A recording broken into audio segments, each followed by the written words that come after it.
जय भारत के साथ स्वागत है आप सभी का आपके अपने news channel the CMM news 24/7 पर। तो हेलो दोस्तों, आज तारीख हो चुकी है 21 अगस्त 2021 और दिन हो चुका है शनिवार। तो मॉर्निंग हेडलाइंस और ब्रेकिंग न्यूज़ में जानेंगे आज देश और दुनिया की कुछ महत्वपूर्ण चुनिंदा खबरें। तो सारी की सारी खबरें बहुत ही चुनिंदा आपके लिए चुनकर निकाली है, महत्वपूर्ण खबरें है सारी की सारी। तो बने रहिए वीडियो के एंड तक ताकि आपकी कोई भी खबर मिस ना हो। बढ़ते हैं खबरों के सिलसिले की ओर। तो खबरों के सिलसिले में है ओबीसी पहचान के बाद भरे जाएंगे बैकलॉग रिक्त स्थान, मिलेगी नौकरी।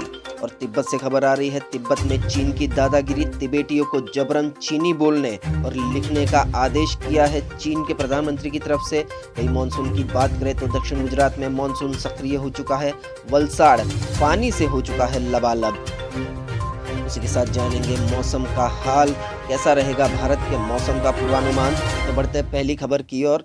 तो पहली खबर में है, किरकिरी के बाद दूसरी बार सामने आए अमेरिकी राष्ट्रपति ने कहा सैनिकों पर हमला हुआ तो देंगे कड़ा जवाब। अफगानिस्तान में पैदा हुए हालात के लिए चौतरफा आलोचना झेल रहे अमेरिकी राष्ट्रपति जो बाइडन एक बार फिर सामने आए। उन्होंने कहा कि अफगानिस्तान से हर अमेरिकी नागरिक और मददगार अफगानियों को निकालने में पूरी ताकत लगा देंगे। उन्होंने तालिबान को चेतावनी देते हुए कहा कि अगर अमेरिकी सैनिकों पर हमला हुआ तो कड़ा जवाब दिया जाएगा। बाइडन ने कहा कि काबुल एयरपोर्ट से लोगों को बाहर निकालना बहुत खतरे का काम है, लेकिन हर अमेरिकी नागरिक को सुरक्षित वापस लाएंगे। उन्होंने इन आलोचनाओं को भी खारिज किया कि तालिबान की ताकत का अंदाजा लगाने में उनकी सरकार चूक गई है। तो जो बाइडन ने अपनी बेइज्जती के बाद ऑल ओवर द वर्ल्ड उनकी जो बेइज्जती हुई है तालिबान के हालात को लेकर, उसके बाद फिर से ये बयान जारी किया है कि वो लोगों को सुरक्षित निकाल कर लाएंगे। बढ़ते अगली खबर की और अगली खबर में है, देश के हर तीसरे व्यक्ति को लग चुका है एक टीका। सरकार का है ये दावा, अक्टूबर से भरपूर उपलब्ध होगी कोविड-19 विरोधी वैक्सीन। देश में हर तीसरे व्यक्ति को कोरोना वैक्सीन की कम से कम एक डोज लगाई जा चुकी है, यह सरकार का दावा है। टीकाकरण के लिए योग्य 18 वर्ष और उससे अधिक आयु वर्ग की आधी आबादी को पहली डोज लगाई जा चुकी है। दोनों डोज लगाने वाले लोग अभी कुल आबादी के 10% से कम है। स्वास्थ्य मंत्रालय के अनुसार अक्टूबर से वैक्सीन बहुतायत में उपलब्ध होगी और उनके बाद टीकाकरण की रफ्तार और भी गति पकड़ेगी। स्वास्थ्य मंत्रालय के एक वरिष्ठ अधिकारी ने कहा कि गुरुवार तक देश में कोरोना रोधी वैक्सीन की कुल 57 करोड़ से ज्यादा डोज लगाई जा चुकी है। तो ये सरकार का दावा है, रियलिटी क्या है ये किसी को नहीं पता, लेकिन आधिकारिक बयान ये स्वास्थ्य मंत्रालय की ओर से जारी किया गया है। बढ़ते अगली खबर की और अगली खबर में है, बैकलॉग के पद ज्यादा समय तक नहीं रहेंगे खाली, केंद्र सरकार जल्द ही ले सकती है कोई बड़ा फैसला। जहाँ दोस्तों SC ST अनुसूचित जाति, अनुसूचित जनजाति और OBC अन्य पिछड़ा वर्ग के आरक्षित बैकलॉग पदों को लेकर केंद्र सरकार जल्द ही कोई बड़ा फैसला ले सकती है। फिलहाल जो संकेत मिल रहे हैं उनमें खाली पदों को भरने की एक समय सीमा तय की जा सकती है। सभी संबंधित विभागों को उसी समय सीमा के भीतर इन खाली पदों को भरना होगा। खास बात यह है कि इस व्यवस्था के बाद कोई भी विभाग बैकलॉग के आरक्षित पदों को ज्यादा समय तक खाली नहीं रख सकेगा। वैसे भी बैकलॉग के खाली पदों को लेकर जिस तरह से राजनीति होती रहती है, उससे देखते हुए सरकार इसका समुचित समाधान भी निकालना चाहती है। हाल ही में OBC की पहचान करने और उसकी सूची बनाने के लिए राज्यों के अधिकार को बहाल करने को लेकर संसद में संविधान संशोधन पर चर्चा के दौरान विपक्ष ने बैकलॉग पदों को भी मुद्दा बनाया था। तो ये बहुत बड़ी खबर है SC ST OBC के लिए। बढ़ते अगली खबर की और अगली खबर में है, बिहार की सियासत, RJD में मचे घमासान के बीच डैमेज कंट्रोल की कोशिशें नाकाम, आखिर क्या गुल खिलाएंगे तेज प्रताप यादव। राष्ट्रीय जनता दल यानी RJD में चल रहे हाई वोल्टेज ड्रामा में नया टर्न आया है। पार्टी सुप्रीमो लालू प्रसाद यादव के बड़े बेटे व खुद को सेकंड लालू कहने वाले तेज प्रताप यादव भाई तेजस्वी यादव से मिलने तो गए, लेकिन वहां तीसरे व्यक्ति के हस्तक्षेप से आपा खो बैठे। गुस्साए तेज प्रताप वहां से लौट गए। अब सवाल ये है कि RJD के प्रदेश अध्यक्ष जगदानंद सिंह के खिलाफ अदालत जाने तथा RJD में उन पर कार्रवाई नहीं होने तक पार्टी की गतिविधियों से दूर रहने की घोषणा कर चुके तेज प्रताप का अगला कदम क्या होगा। आपको बताते चले कि जगदानंद के आक्रामक मोड़ से तिल मिलाए तेज प्रताप, क्योंकि तेज प्रताप को पहचानने से जगदानंद ने इनकार कर दिया था कि तेज प्रताप यादव कौन है। बढ़ते अगली खबर की और अगली खबर में है सोनिया की बुलाई बैठक में 19 पार्टियों के नेताओं ने बनाई भावी रणनीति, सरकार को घेरने की बड़ी तैयारी में विपक्ष। विपक्षी एकता के लिए कांग्रेस अध्यक्ष सोनिया गांधी की पहल पर बुलाई गई बैठक में शामिल हुई 19 पार्टियों में कमोबेश सभी ने प्रधानमंत्री नरेंद्र मोदी और भाजपा को चुनौती देने के लिए विपक्ष के साझा सियासी प्लेटफॉर्म को अपरिहार्य माना है। सूत्रों ने बताया कि बैठक में उत्तर प्रदेश समेत अगले 7 राज्यों में होने वाले चुनाव में भी विपक्ष के बीच तालमेल और एकजुटता की संभावनाओं को लेकर बातचीत हुई। जाने विपक्ष के नेताओं ने क्या रणनीति बनाई है, निजी हितों को दरकिनार करने की अपील की है। सोनिया ने तो साफ कहा है कि विपक्षी पार्टियों के बीच चाहे आपसी मतभेद हो, मगर देश में हमें इससे ऊपर उठकर एक साथ काम करना होगा। संसद के भीतर ही नहीं, बाहर भी एकजुट होकर काम करने की जरूरत है, ये सोनिया गांधी ने कहा।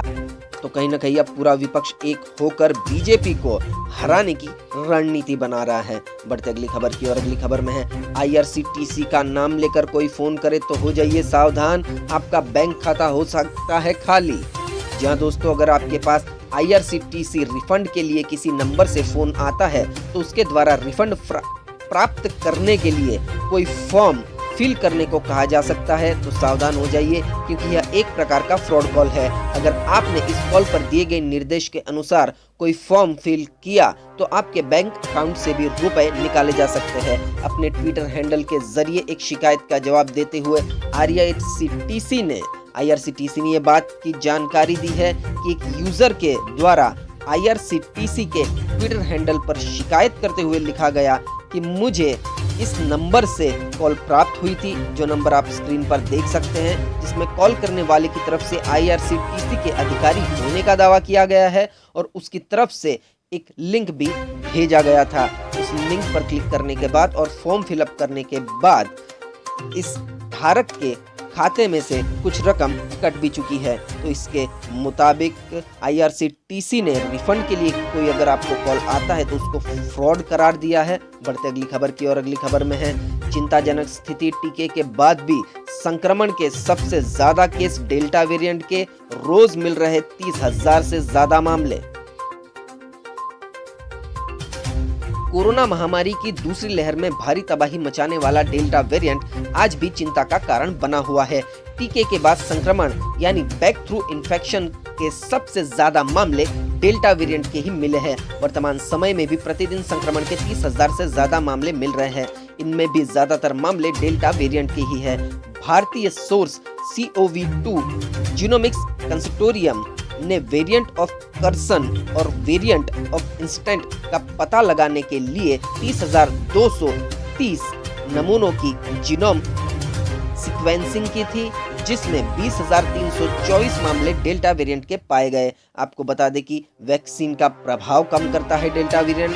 डेल्टा वेरिएंट को वेरिएंट ऑफ कर्सन यानी चिंताजनक वेरिएंट की श्रेणी में रखा गया है। तो आप भी सावधान हो जाइए। ऐसा नहीं है कि अगर आपने वैक्सीनेशन लगा ली है तो कोरोना का डेल्टा वेरिएंट आप पर हावी नहीं होगा।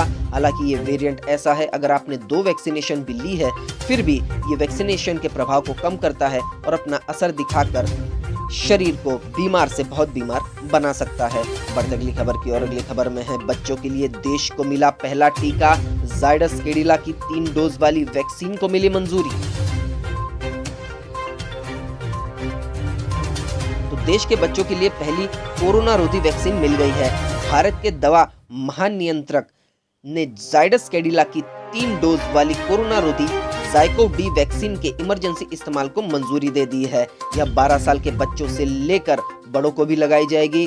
भारत सरकार के जैव प्रौद्योगिकी विभाग DBT ने शुक्रवार को कहा कि इमरजेंसी इस्तेमाल की मंजूरी मिलने के साथ ही यह पहली वैक्सीन होगी जो 12 से 18 वर्ष के आयु के बच्चों व किशोरों को भी लगाई जाएगी। बढ़ते अगली खबर की और अगली खबर में है तालिबानी कमांडर शेरू का देहरादून से है 4 दशक पुराना नाता। 20 साल की उम्र में तो रखी थी रौबदार मूछे। जी हाँ दोस्तों, आपको बताते चले कि अफगानिस्तान पूरी तरह तालिबान के कब्जे में है। वहां पर शरिया कानून लागू करने का ऐलान हो चुका है और तालिबान सरकार का गठन भी जल्द होने वाला है। इस बात को लेकर पिछले 2-3 दिन से तालिबान के कुछ प्रमुख नेताओं की काफी चर्चा भी हो रही है। तालिबान के इन टॉप कमांडरों में से एक है 60 वर्षीय शेर मोहम्मद अब्बास तानिकज़ई, जिसका करीब 4 दशक पहले देहरादून से नाता रहा है। तब उन्हें शेरू के नाम से पहचाना जाता था। जी हाँ, आपको ये बात जानकर हैरानी होगी, पर यह बात 100% सही है। वर्तमान में तालिबान में सेकंड इन कमांड और प्रमुख वार्ताकार शेरू 80 के दशक में देहरादून स्थित भारतीय सैन्य अकादमी IMA का कैडेट रहा है। अकादमी में 1.5 साल की प्री मिलिट्री ट्रेनिंग पूरी करने के बाद यह वर्ष 1982 में पास आउट होकर अफगान नेशनल आर्मी में बतौर लेफ्टिनेंट भी शामिल हुआ था। तो स्क्रीन पर दिखाया जाने वाला ये व्यक्ति देहरादून की मिलिट्री एकेडमी से ट्रेनिंग लेके तालिबान में अब आतंकी बन चुका है। बढ़ते अगली खबर की और अगली खबर में है पाकिस्तान के बलूचिस्तान प्रांत में आत्मघाती हमले में 2 बच्चों की मौत, चीनी नागरिक भी घायल। तो पाकिस्तान के बलूचिस्तान प्रांत में शुक्रवार को चीनी नागरिकों को निशाना बनाकर किए गए एक आत्मघाती हमले में कम से कम 2 बच्चों की मौत हो गई, 3 अन्य घायल हो गए। घायलों में से एक चीनी नागरिक भी है। पुलिस के अनुसार यह धमाका दोपहर में बंदरगाह शहर ग्वादर के बलूच वार्ड क्षेत्र में हुआ। घायलों को स्थानीय अस्पताल में भर्ती कराया गया है। फिलहाल किसी ने इसकी जिम्मेदारी नहीं ली है। पुलिस ने जांच शुरू कर दी है। वहीं दूसरी ओर पाकिस्तान के बंदरगाह शहर ग्वादर में आजीविका संकट के साथ पानी बिजली की भी भारी कमी का सामना कर रहे लोगों ने गुरुवार को एक बार फिर चीन के खिलाफ विरोध प्रदर्शन किया। पुलिस द्वारा प्रदर्शनकारियों पर की गई कार्रवाई में 2 लोग घायल हुए। ब्रिटिश समाचार पत्र गार्जियन के मुताबिक चीन के अरबों डॉलर की वन बेल्ट वन रोड परियोजना के खिलाफ स्थानीय लोगों की नाराजगी बढ़ती जा रही है। तो बलूचिस्तान में हमले की खबर आ रही है। बढ़ते अगली खबर की ओर, तो अगली खबर में है आतंकवादी संगठन जैश-ए-मोहम्मद के प्रमुख मसूद अजहर ने जताई अफगानिस्तान में तालिबान की जीत पर खुशी। जहाँ दोस्तों, एक आतंकवादी दूसरे आतंकवादी की जीत पर खुशी जताएगा, उसी के रिलेटेड ये खबर है, काबुल से आई है। आतंकी संगठन जैश-ए-मोहम्मद के संस्थापक मौलाना मसूद अजहर ने अमेरिका समर्थित अफगानिस्तान सरकार के ढहने और तालिबान की जीत पर खुशी व्यक्त की है। इससे पहले अल-कायदा की यमनी शाखा ने तालिबान की जीत पर उसे बधाई दी थी। जैश-ए-मोहम्मद के संस्थापक ने 16 अगस्त को मंजिल की तरफ शीर्षक वाले अपने लेख में लिखा कि अफगानिस्तान ने मुजाहिदीन की सफलता के लिए अल्लाह का शुक्रिया अदा किया। मौलाना मसूद अजहर ने दावा किया कि जैश-ए-मोहम्मद के आला पदाधिकारियों को अफगान के 1 या 2 प्रांतों के प्रमुख व उप प्रमुखों के रूप में जिम्मेदारी दिए जाने की संभावना है। बढ़ते अगली खबर की और अगली खबर में है कांधार कांड के पायलट देवी शरण ने कहा तालिबान 20 साल बाद भी नहीं बदला। काबुल एयरपोर्ट दिलाता है कांधार के खौफ की याद। जी हाँ दोस्तों, साल 1999 में अफगानिस्तान के कांधार में अपहरण कर लिए गए यात्री विमान हाईजैक हुए यात्री विमान इंडियन एयरलाइंस की फ्लाइट IC 814 यानी 8C814 के पायलट देवी शरण के लिए अब के काबुल एयरपोर्ट की कुछ तस्वीरें 22 साल पुराने उनके भयावह अनुभव जैसी ही है। देवी शरण उसी भारतीय विमान के पायलट थे जिसमें चालक दल के सदस्यों समेत 190 यात्री बंधक थे। आपको बता दें कि शुक्रवार को एक इंटरव्यू में 59 वर्षीय देवी शरण ने बताया कि काबुल हवाई अड्डे के मौजूदा हालात वाले फोटो और वीडियो देखकर उनकी 22 साल पुरानी खौफनाक यादें ताज़ा हो गई। 20 साल से ज्यादा का समय बीत गया है, लेकिन वहां के हालात जस के तस है। फर्क इतना है कि कांधार में तब हम लोग यानी भारतीय भारी मुसीबत में वहां अकेले फंसे हुए थे। अब आप काबुल एयरपोर्ट पर वही हालात सबके विश्व भर के लोगों के साथ देख सकते हैं जो अपनी जान बचाकर वहां से किसी भी सूरत में निकलना चाहते हैं। तो तालिबान में जीत के सिलसिले के साथ अफगानिस्तान पर कब्जा हो चुका है और यही भारत के साथ भी हुआ था। एक बार कांधार विमान हाईजैक जो हुआ था 1999 में, उसको लेकर तब के पायलट ने आज 20 साल बाद भी उसके हालात बयां किए हैं। हालात तब सिर्फ इतने थे कि भारत अकेला फंसा हुआ था अफगानिस्तान के कांधार में, और अब देश के कई लोग, कई नागरिक फंसे हुए हैं वहाँ, कई देशों के लोग फंसे हुए हैं। तो ये बहुत ही खौफनाक बात है। बढ़ते अगली खबर की ओर। अगली खबर में सुप्रीम कोर्ट ने सुनाया अहम फैसला, कहा एक ही राज्य में लिया जा सकता है आरक्षण का लाभ।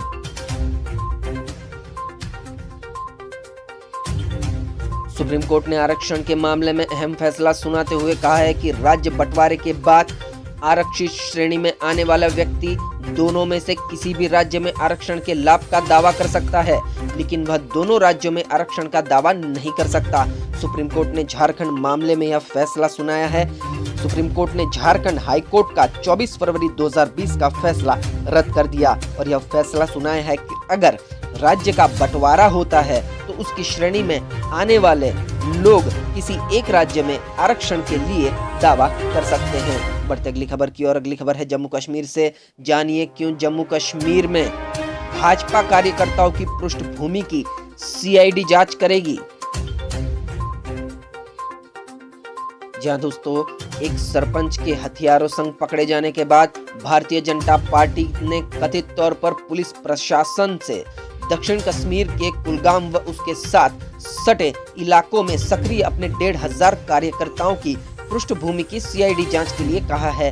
प्रदेश भाजपा प्रमुख रविंद्र रैना ने कहा कि सभी राजनीतिक नेताओं व कार्यकर्ताओं की रिपोर्ट पुलिस के पास रहती है, इसके बावजूद जांच होनी चाहिए। सिर्फ भाजपा की ही नहीं, अन्य दलों के कार्यकर्ताओं की भी जांच होनी चाहिए ताकि राष्ट्र विरोधी तत्वों को पूरी तरह से दरकिनार किया जा सके। उल्लेखनीय है कि बुधवार को कोयम कुलगाम में सुरक्षा बलों ने 2 संदिग्ध लोगों को तलाशी के लिए रुकने के लिए कहा था। इस पर संदिग्ध लोगों ने भागने का प्रयास करते हुए पिस्तौल भी निकाली थी। सुरक्षा बलों ने त्वरित कार्रवाई करते हुए दोनों को पकड़ लिया। उनमें से एक की पहचान सरपंच आकिब शफी बदर के रूप में हुई। वह भाजपा का सदस्य है। उसके पास से एक पिस्तौल, 2 मैगजीन और 12 कारतूसें मिली है। तो भाजपा के लोगों के पास जम्मू कश्मीर में अब हथियार मिलने लगे हैं। इसी के लिए सीआईडी की जांच बिठाई गई है। बढ़ते अगली खबर की ओर। अगली खबर में शुक्रवार को सेंसेक्स 300 अंकों की गिरावट के साथ हुआ बंद। यहाँ दोस्तों, कारोबारी सप्ताह के आखिरी दिन शुक्रवार को भारतीय शेयर बाजार में गिरावट दर्ज की गई। बॉम्बे स्टॉक एक्सचेंज का संवेदी सूचकांक सेंसेक्स 300.17 अंकों की गिरावट के साथ 55,329.32 पर बंद हुआ। वहीं नेशनल स्टॉक एक्सचेंज के निफ्टी में भी गिरावट दर्ज की गई। निफ्टी 153.15 अंकों की गिरावट के साथ 16,415.70 पर बंद हुआ। बढ़ते अगले समाचार की ओर। अगले समाचार में है 22 अगस्त की पूर्णिमा को आसमान में नजर आ सकता है ब्लू मून। या दोस्तों, अमेरिकन एस्ट्रोनॉमिकल सोसाइटी ने संकेत दिए हैं कि इस सप्ताह के अंत में आसमान साफ रहता है तो रविवार 22 अगस्त की पूर्णिमा ब्लू मून होगी। इस दिन आसमान में नीला चांद दिखाई दे सकता है। एक ब्लू मून एक अतिरिक्त फुल मून है जो एक ऋतु में एक बार दिखाई देता है। कहा जाता है कि ब्लू मून पूर्णिमा के दिन घटित होने वाली एक घटना है। यह या तो एक ऋतु की 4 पूर्णिमाओं में से तीसरी या फिर कैलेंडर के अनुसार एक महीने की दूसरी पूर्णिमा की रात को प्रकट होने वाला चंद्रमा ब्लू मून होता है, या फिर यदि कैलेंडर में एक महीने में 2 पूर्णिमाएं हो तो दूसरी पूर्णिमा के चंद्रमा को ब्लू मून कहते हैं। अलग अलग स्थानों के वातावरण के अनुसार मून के रंग में भी बदलाव आता है। तो 22 अगस्त को आप भी देखें, शायद ब्लू मून कहीं न कहीं आपको दिख जाए, ब्लू कलर का चंदा मामा। तो बढ़ते अगली खबर की ओर। तो अगली खबर में है गुजरात में पीएम मोदी ने कई परियोजनाओं का किया शिलान्यास। या दोस्तों, शुक्रवार को पीएम मोदी ने गुजरात के सोमनाथ मंदिर परिसर में कई परियोजनाओं का शिलान्यास किया। पीएम मोदी ने वर्चुअल तरीके से माता पार्वती मंदिर का भी शिलान्यास किया और सोमनाथ प्रदर्शनी केंद्र और जूना मनाथ के पुनर्निर्मित मंदिर परिसर का उद्घाटन किया। इस मौके पर अपने संबोधन में पीएम मोदी ने कहा कि पर्यटन से जब आधुनिकता जुड़ती है तो कैसे परिवर्तन आते हैं, यह गुजरात में देखा जा सकता है। कच्छ से लेकर द्वारका, सोमनाथ तीर्थ स्थलों का विकास आसपास के क्षेत्रों में भी बदलाव लाया है। देश और दुनिया के श्रद्धालु व पर्यटक यहाँ आते हैं। यहाँ आने वाले श्रद्धालुओं को जूना सोमनाथ मंदिर के भी दर्शन के लाभ होंगे। प्रधानमंत्री मोदी ने धार्मिक पर्यटन को मजबूत करने पर भी जोर दिया है। तो प्रधानमंत्री की ओर से यह बयान आया है और संबोधन किया है गुजरात में कई परियोजनाओं का शिलान्यास वर्चुअली करने के बाद। बढ़ते अगली खबर की ओर। अगली खबर में है ओबीसी संशोधन बिल 2021 को राष्ट्रपति रामनाथ कोविंद ने दी मंजूरी। यह दोस्तों संसद में पास हुए अन्य पिछड़ा वर्ग यानी ओबीसी के संबंधित संशोधन विधेयक को राष्ट्रपति रामनाथ कोविंद ने मंजूरी दी है। इसके साथ ओबीसी संशोधन विधेयक 2021 ने कानून की शक्ल ले ली है। तो राज्य सरकारों को भी बिल के कानून बनाने के बाद खुद से ओबीसी लिस्ट बनाने का अधिकार मिल गया है। इसी महीने मॉनसून सत्र के दौरान बिल को संसद के दोनों सदन लोकसभा और राज्यसभा में पारित कराया गया था। दोनों सदनों ने सत्ता पक्ष के अलावा विपक्षी दलों ने भी बिल का समर्थन किया था। राष्ट्रपति की मंजूरी के बाद बने इस कानून में हर राज्य अब पिछड़ा वर्ग की सूची बना सकता है। पहले यह अधिकार राज्यों के पास नहीं था बल्कि केंद्र सरकार के पास ही था। तो अब ओबीसी की सूची हर राज्य को बनाने का अधिकार मिल चुका है। इस बिल को राष्ट्रपति ने भी मंजूरी दे दी है और अब यह कानून की शक्ल ले चुका है। बढ़ते अगली खबर की ओर। अगली खबर में है पंजाब में किसानों के धरने से जम्मू तवी राजधानी समेत कई ट्रेनें रद्द। जी हाँ दोस्तों, गन्ने का समर्थन मूल्य बढ़ाने के लिए पंजाब में किसानों के आंदोलन की वजह से रेल परिचालन बाधित हो गया है। इससे दिल्ली एनसीआर के यात्रियों को भी परेशानी का सामना करना पड़ रहा है। दिल्ली से चलने वाली जम्मू तवी राजधानी उत्तर संपर्क क्रांति सहित उत्तर रेलवे की कई ट्रेनें शुक्रवार को निरस्त कर दी गई है। तो किसान आंदोलन के चलते ट्रेनों में भी यह बदलाव आया है। ट्रेन को रोकने का शायद आंदोलन किसान कर रहे हैं। बढ़ते अगली खबर की और। अगली खबर में है फिर बेनकाब हुआ पाकिस्तान। तालिबान की मदद के लिए भेजे लश्कर के आतंकी। युवाओं को आतंकी बना रही है पाकिस्तान की फौज। तो अफगानिस्तान पर तालिबान के कब्जे में पाकिस्तान की नापाक भूमिका धीरे धीरे बिल्कुल स्पष्ट होती जा रही है। अफगानिस्तान में तालिबान की तरफ से लड़ने वाले कुछ आतंकियों की पहचान पाकिस्तानी आतंकी संगठन लश्कर ए तैयबा के सदस्यों के रूप में हुई है। इनमें से ज्यादातर पाकिस्तान के पंजाब प्रांत के हैं। पाकिस्तान की सेना ने इन्हें लश्कर के आतंकी शिविरों में प्रशिक्षण देने के बाद तालिबान की मदद के लिए भेजा था। पाकिस्तान का पंजाब प्रांत उसकी सेना द्वारा समर्थित दो आतंकी संगठनों लश्कर ए तैयबा और जैश ए मोहम्मद का गढ़ है। माना जाता है कि लश्कर में पंजाब प्रांत के आतंकियों की संख्या 10,000 से ज्यादा है। तो इसी से पाकिस्तान के नापाक इरादे कायम होते हैं, जग जाहिर होते हैं कि तालिबान की मदद पाकिस्तान ने की है और 10,000 से ज्यादा आतंकी पाकिस्तान ने दिए हैं तालिबान को, ताकि अफगानिस्तान में अराजकता फैला सके और आतंक का राज हो सके। तो ये बहुत ही शर्मनाक खबर है पाकिस्तान के बारे में। बढ़ते अगली खबर की और। अगली खबर में है तिब्बत में शी जिनपिंग का दमन चक्र। तिब्बतियों को चीनी भाषा लिखने और बोलने का दिया निर्देश। तिब्बत पर आधिपत्य जमाने के बाद चीन चाहता है कि हर तरह के प्रयास के तिब्बती समुदाय स्तरीय चीनी भाषा लिखे और बोले, साथ ही चीनी साम्राज्य के सांस्कृतिक प्रकृति और छवियों को साझा करे। हिमालयी राज्य पर चीन के कब्जे के 70 साल पूरे होने पर चीन के सत्तारूढ़ कम्युनिस्ट पार्टी के पोलित ब्यूरो की स्थायी समिति के सदस्य वांग वांग ने गुरुवार को तिब्बत की राजधानी लासा में कोटला पैलेस के बाहर मुट्ठी भर लोगों के सामने कहा कि उसे शांतिपूर्वक आजाद किया गया था। परंपरागत बौद्ध संस्कृति वाले तिब्बत को लेकर वांग ने कहा कि तिब्बतियों को जनप्रतिनिधि निकाय में शामिल किया गया है। चीन ने तिब्बत में विदेशियों के प्रवेश को भी सीमित कर रखा है। उल्लेखनीय है कि वर्ष 1959 में चीन के तिब्बत पर कब्जे के बाद तिब्बती धर्मगुरु दलाई लामा ने भारत में शरण ली थी। तब से तिब्बत चीनी दमन का शिकार है। बढ़ते अगली खबर की और। अगली खबर में है राजस्थान के 10 से ज्यादा जिलों में येलो अलर्ट। जयपुर अलवर में भारी बारिश। पश्चिमी राजस्थान में अब भी तेज गर्मी। बीकानेर, चूरू, गंगानगर, फौलादी में पारा 41 डिग्री के पार। तो मानसून की एक्टिविटी फिर शुरू होने के बावजूद पश्चिम राजस्थान के लोग गर्मी से परेशान है। बीकानेर, चूरू, गंगानगर, फलौदी में पारा 41 डिग्री के पार पहुंच गया है। पूर्वी राजस्थान के अलवर, भरतपुर, जयपुर, कोटा और उदयपुर संभाग में हल्की बारिश से हवा में ठंडक घुल गई है। तो मौसम विभाग ने अगले 2 दिन के लिए पूर्वी राजस्थान के 10 से ज्यादा जिलों के लिए येलो अलर्ट जारी कर कुछ जिलों में कहीं कहीं भारी बारिश की चेतावनी भी दी है। तो अगली खबर आ रही है गुजरात से। गुजरात में मानसून फिर सक्रिय। वलसाड़ जिले में भारी बारिश। पारडी में सर्वाधिक 5.5 इंच पानी गिरा। धर्मपुर और वापी तहसील में 4-4 इंच बरसात हुई। जी हाँ दोस्तों, जानकारी के अनुसार जिले में सुबह 6 बजे से शाम 6 बजे तक सर्वाधिक बारिश वलसाड़ और पारडी तालुका में 5-5 इंच दर्ज की गई। वहीं धर्मपुर और वापी तालुका में 4-4 इंच बारिश हुई है, जबकि उमरगांव और कपरडा तालुका में 2.5 इंच बारिश दर्ज की गई है। लंबे समय के विराम के बाद बरसात होने के बाद किसानों में अब पानी की चिंता समाप्त होती दिखाई दे रही है।